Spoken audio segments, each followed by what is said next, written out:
Hello students, hope you are fine. We are back again with another video after this weekend.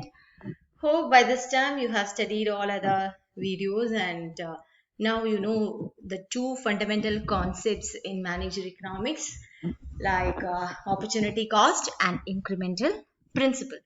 Now in this video we'll be discussing more about more concepts in managerial economics or more basic economic tools that are being used in ME.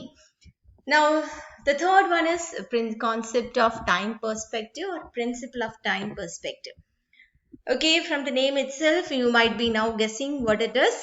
In economics, we often draw a distinction between the short run and the long run. You might have heard it. What are the short-term objectives of demand forecasting, long-term objectives? So you might be quite familiar with this usages. What is short run and what is long run? So, the period during which it is possible to vary some factors and others and not others is called the short run. The short run, long run എന്ന് പറയുന്നതിനകത്ത് there is no specific time. It depends upon the nature of the project അല്ലെങ്കിൽ nature of the decision. അതിന്റെ ബേസിസിലാണ് അതിന്റെ short റണ്ണും long റണ്ണും ഒക്കെ തീരുമാനിക്കുക. It's not like ഒരു വർഷം വരെ ആണെങ്കിൽ അത് ഷോർട്ട് ആണ്, 5 വർഷം ആണെങ്കിൽ അത് ലോങ് ആണ്. It's not like that. In some cases it might be so, in some other cases it might be for up to 3 years it might be a short term, up to 5 years it may be a short term for in some instances. So the criteria behind the classification is like this. Economics la nammal adine short run long run nu parayunnadinte basic aayittulla karyangal namukariya short run il ചില കാര്യങ്ങൾ fixed ആക്കി, you cannot change. Fixed അവിടെയാണ് നമുക്ക് fixed കോസ്റ്റും variable കോസ്റ്റും ഒക്കെ ഉള്ളത്. അപ്പോൾ എത്ര കാലം വരെയാണോ നമുക്ക് ചില ഫാക്ടേഴ്സിനെ ഫിക്സഡ് ആയിട്ട് നിർത്തിക്കൊണ്ട് ചില ഫാക്ടേഴ്സിനെ മാത്രം വാരി ചെയ്തിട്ട് മുന്നോട്ട് പോകാൻ സാധിക്കുന്നത്, ആ പീരീഡിനെയാണ് നമ്മൾ ഷോർട്ട് റൺ എന്ന് പറയാം. അപ്പൊ ലോങ് റൺ എന്തായിരിക്കും? But the period during which all factors can be varied is called long run. അതിനെ നമ്മൾ ലോങ് റൺ എന്ന് പറയും. ലോങ് റണ്ണിൽ എവറിത്തിങ് ഇസ് വാരിയബിൾ. അപ്പൊ അതിനകത്ത് എല്ലാ കോസ്റ്റും വാരിയബിൾ കോസ്റ്റ് ആണ്. ഫിക്സഡ് കോസ്റ്റ് എന്ന് പറയുന്ന ഒരു എലമെന്റ് ലോങ് റണ്ണിൽ ഉണ്ടാവില്ല. Managerial economics, we are concerned with the short run and long run effect of decisions on revenues as well as on cost. നമുക്കറിയാം മാനേജറിയൽ എക്കണോമിക്സ് എന്ന് പറയുന്നത് ഒരു ഡിസിഷൻ മേക്കിംഗ് എക്കണോമിക്സ് ആണ്, അല്ലെങ്കിൽ ഡിസിഷൻ മേക്കിംഗ് ഹെൽപ്പ് ചെയ്യുക എന്നുള്ളതാണ് അതിന്റെ മെയിൻ കോർ ഒബ്ജക്റ്റീവ് എന്ന് പറയുന്നത്. അപ്പോൾ അവിടെ അതുകൊണ്ട് തന്നെ ഒരു ഡിസിഷൻ എടുക്കുന്ന സമയത്ത് നമ്മൾ ഇമ്മീഡിയറ്റ് ആയിട്ടുള്ള കാര്യങ്ങളല്ലല്ലോ ചിന്തിക്കുക, അത് മാത്രമല്ലല്ലോ ചിന്തിക്കുക. We are bothered about, we are concerned about the short run as well as long term aspect of that decision. A decision may be made on the basis of certain short-term considerations, but it may have various long-term repercussions, which in turn may make it more or less profitable than it appeared at a first sight. അപ്പോൾ എപ്പോഴും decision മേക്കറെ സംബന്ധിച്ച് നമ്മൾ പറയുന്ന ഒരു കാര്യം എന്ന് വെച്ചാൽ, whenever you make a decision, ഇപ്പൊ നിങ്ങളുടെ ബികോം ഓപ്റ്റ് ചെയ്ത ഒരു ഡിസിഷൻ പോലെ തന്നെയാണ്. എനിക്ക് തോന്നുന്നു നിങ്ങൾക്ക് കൂടുതൽ അത് റിലേറ്റ് ചെയ്യാൻ പറ്റും. ഇമ്മീഡിയറ്റ് ആയിട്ട് സേ ഫോർ എക്സാമ്പിൾ നിങ്ങളൊരു കോസ്റ്റ്ലിയർ ആയിട്ടുള്ള ഒരു ഓപ്ഷൻ, കുറച്ചും കൂടി പണച്ചെലവുള്ള ഒരു ഓപ്ഷൻ ഉണ്ടായിരുന്നു എന്ന് വിചാരിക്കാം. അത് അപ്പൊ നിങ്ങൾ പിന്നെ സേ ഒരു പ്രൊഫഷണൽ കോഴ്സ് +2 ശേഷമുള്ള ഒരു professional course, but it was A bit more costly. പക്ഷെ 2-3 വർഷമാണ് പീരീഡ്. 3 വർഷം കഴിഞ്ഞ് ബികോം കഴിഞ്ഞു കഴിഞ്ഞാൽ നിങ്ങളൊരു ഗ്രാജുവേറ്റ് ആവും എന്നേ ഉള്ളൂ. You are not getting any professional qualification, or employability is not increasing. But at the same time ഒരു പ്രൊഫഷണൽ കോഴ്സിലേക്ക് നിങ്ങൾ പോവുകയാണെങ്കിൽ ആ 3 കൊല്ലം കഴിയുമ്പോഴേക്കും നിങ്ങൾ പാസ്സായാൽ നിങ്ങൾക്ക് വലിയ എമൗണ്ട് ആണ് സാലറി കിട്ടുക എന്ന് വിചാരിക്കാം. ഇങ്ങനെ 2 ഓപ്ഷൻസ് ഉണ്ട് വിചാരിക്കാം. ഇപ്പൊ ഷോർട്ട് ടേമിൽ നോക്കുന്ന സമയത്ത് ലാഭം പെട്ടെന്ന് നമുക്ക് ലാഭമായിട്ട് തോന്നുന്നത് ബികോം ആണ്. കാരണം ഇൻവെസ്റ്റ്മെന്റ് ഇല്ല, അതിനകത്ത് ചെലവില്ല. But at the same time കുറച്ച് ചെലവാക്കിയാലും അതിൽ നിന്ന് കിട്ടുന്ന റിട്ടേണിനെ വെച്ച് നമ്മൾ നോക്കുമ്പോൾ ലോങ് ടേമിലേക്ക് കാര്യങ്ങൾ നോക്കുന്ന സമയത്ത് അതായിരിക്കും ചിലപ്പോൾ കൂടുതൽ സ്യൂട്ടബിൾ. അപ്പോൾ എപ്പോഴും നമ്മൾ ഡിസിഷൻ എടുക്കുന്ന സമയത്ത് അതിന്റെ long term and short term aspect നോക്കും. ബിസിനസിനെ സംബന്ധിച്ചാണെങ്കിൽ ചില ഡിസിഷൻസ് ഇപ്പോൾ ലാഭം ഉണ്ടാക്കുന്നുണ്ടാവും, പക്ഷെ ഭാവിയിൽ നമ്മുടെ കമ്പനിയുടെ ഇമേജ് നഷ്ടപ്പെടുത്തുന്നതായിരിക്കും ആ ഡിസിഷൻ. അപ്പോൾ അതിൽ നിന്ന് മാറി നിൽക്കാം. So decision should always take into consideration both the short term and long term effects on revenues and cost, giving proper weight to the most relevant time periods. അപ്പൊ ഏതാണോ നമ്മളെ സംബന്ധിച്ച് റിലവന്റ് ടൈം പീരീഡ് എന്നുള്ളതിന് importance ഉണ്ട് കേട്ടോ. എല്ലാം long term നോക്കണം എന്നല്ല. ഇപ്പോ എന്റെ ബിസിനസ് എന്ന് പറയുന്നത് ഞാനൊരു കുറച്ചു കാലത്തേക്കുള്ള ഒരു എൻഗേജ്മെന്റ് ആയിട്ട് എൻ്റെ ഒരു ബിസിനസ് ഉണ്ടെങ്കിൽ അവിടെ ഞാൻ മാർക്കറ്റ് ഷെയർ കൂടുന്നതിനെ പറ്റി ലോങ് ടേം ആയിട്ടുള്ള പ്രശ്നങ്ങളെ പറ്റിയൊന്നും ചിന്തിക്കേണ്ട ആവശ്യമില്ല. But if I am making a huge investment with an intention to remain in the market for a long period of time, then obviously I will have to focus upon the long-term impact of my decision. അതിനെ ഞാൻ ശ്രദ്ധിക്കേണ്ടി വരും. Otherwise not. Hope it is clear. So we are moving on to the concept of discounting principle. ആ പേര് കേൾക്കുമ്പോൾ എന്താ തോന്നുന്നത്? Discount തരുവാണോ? എന്താ discounting principle എന്ന് പറയുന്നത്? ഡിസ്കൗണ്ടിങ് പ്രിൻസിപ്പിൾ എന്ന് പറയുന്നത് നമുക്കറിയാലോ, മണി വാല്യൂ എപ്പോഴും ചേഞ്ച് ചെയ്തുകൊണ്ടിരിക്കുകയാണ്, കുറഞ്ഞുകൊണ്ടിരിക്കുകയാണ്. ചേഞ്ച് ചെയ്യാന്ന് പറയല്ല, money value diminishes over the time period. കഴിഞ്ഞ ഒരു 10 വർഷം മുമ്പ് പോട്ടെ, എന്തിനാ 10 വർഷം, ഡിമോണിറ്റൈസേഷന്റെ മുമ്പുള്ള നമ്മുടെ കാശിന്റെ മൂല്യമാണോ ഇപ്പോൾ ഉള്ള കാശിന്റെ മൂല്യം? ഒരു പീരീഡ് വെക്കുകയാണ് ഞാൻ.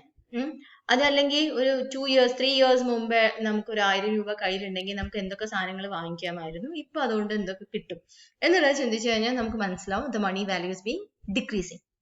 അപ്പൊ ഈ ഡിസ്കൗണ്ടിങ് കോൺസെപ്റ്റ് പറയുന്നു, one of the fundamental propositions of economic theory is that a rupee to be received tomorrow is worth less than the same rupee received today. നിങ്ങളുടെ ഒരു ഇൻവെസ്റ്റ്മെന്റ് എടുക്കുന്നു, ഒന്നിന്റെ അകത്ത് നിങ്ങൾ ഇൻവെസ്റ്റ് ചെയ്ത് കഴിഞ്ഞാൽ ഈ മാസം അല്ലെങ്കിൽ ഈ മാസം നിങ്ങൾക്ക് 10,000 രൂപ റിട്ടേൺ കിട്ടും. വേറൊന്ന് നിങ്ങൾക്ക് ഒരു കൊല്ലം കഴിഞ്ഞാൽ 10,000 രൂപ കിട്ടും. രണ്ടിൻ്റെ അകത്തും റിട്ടേൺ എന്താണ്? 10,000 ആണ്. പക്ഷെ ഒന്ന് കിട്ടുന്നത് ഒരു മാസത്തിന് ശേഷം, ഒന്ന് കിട്ടുന്നത് ഒരു വർഷത്തിന് ശേഷമാണ്.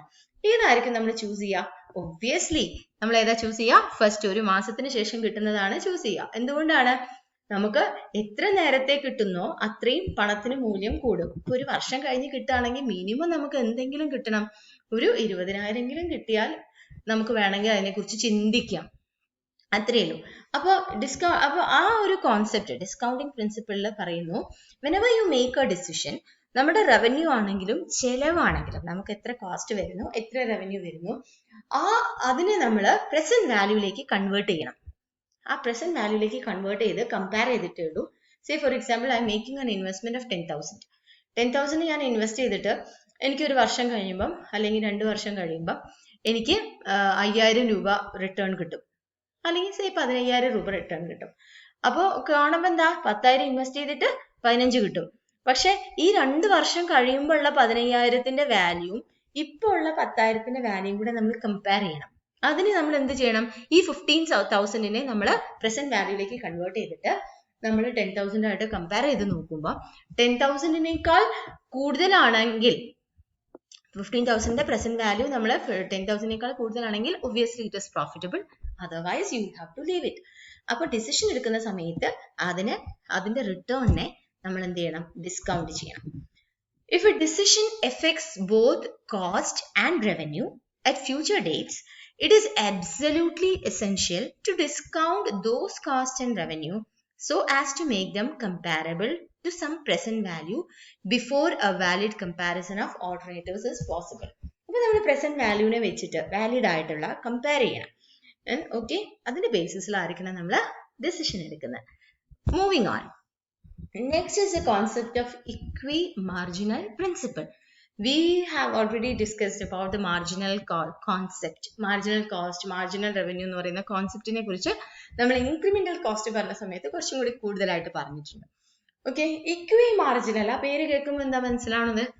ഈക്വൽ മാർജിനൽ, മാർജിനൽ പ്രൊഡക്ടിവിറ്റി എന്ന് പറയുന്നത്, മാർജിനൽ ഔട്ട്പുട്ട് എന്ന് പറയുന്നത് ഈക്വൽ ആവുന്ന രീതിയിലായിരിക്കണം നമ്മൾ ഡിസിഷൻസ് എടുക്കുന്നത് എന്ന് പറയുന്നതാണ് equi marginal principle.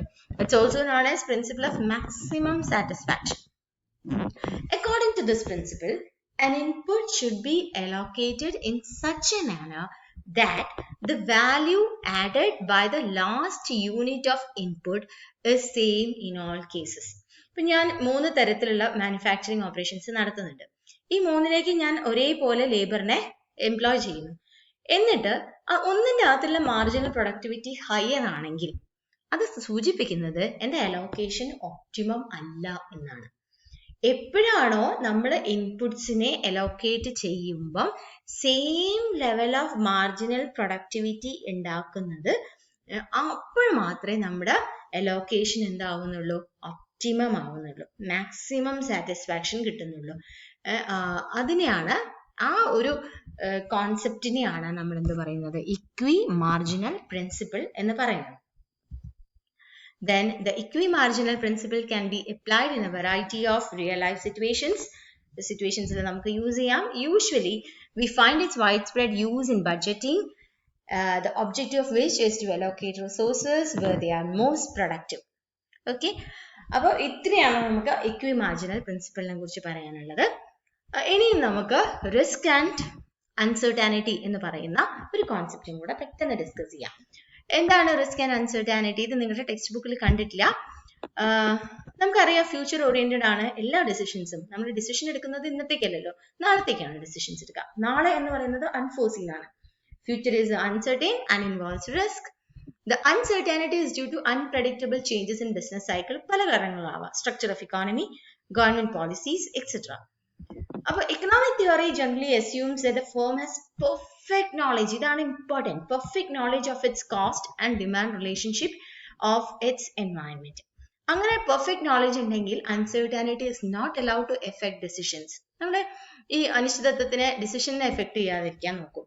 Uncertainty arises because producers simply cannot foresee the dynamic changes in the economy and hence cost and revenue data of their firms with reasonable accuracy. അവർക്ക് കൃത്യമായിട്ട് predict ചെയ്യാൻ പറ്റാതിരിക്കുമ്പോഴാണ് എന്തുണ്ടാവുക, അൺസർട്ടാനിറ്റി ഉണ്ടാവുക. The managerial economists have tried to take account of uncertainty with the help of subjective probability. പ്രോബബിലിറ്റിയുടെ സഹായത്തോട് കൂടിയിട്ട് ഈ അൺസർട്ടാനിറ്റിനെ ഒരു പരിധി വരെ മനസ്സിലാക്കാൻ മാനേജറിയൽ ഇക്കണോമിക്സ് സഹായിക്കുന്നുണ്ട്. The probabilistic treatment of uncertainty requires formulation of definite subjective expectations about cost, revenue and the environment. ഒരു decision മേക്കർക്ക് അയാളുടെ സബ്ജക്ടിവിറ്റിയുടെ base, അയാളുടെ നോളജിന്റെ ബേസിസിൽ, അയാളുടെ എക്സ്പീരിയൻസിന്റെ ബേസിസിൽ he should be able to predict or expect what is going to be the cost, what will be the revenue that is going to be generated. ഇങ്ങനെ ഒരു സാഹചര്യമാണെങ്കിൽ എന്തായിരിക്കും എന്ന് predict ചെയ്യാൻ സാധിക്കണം.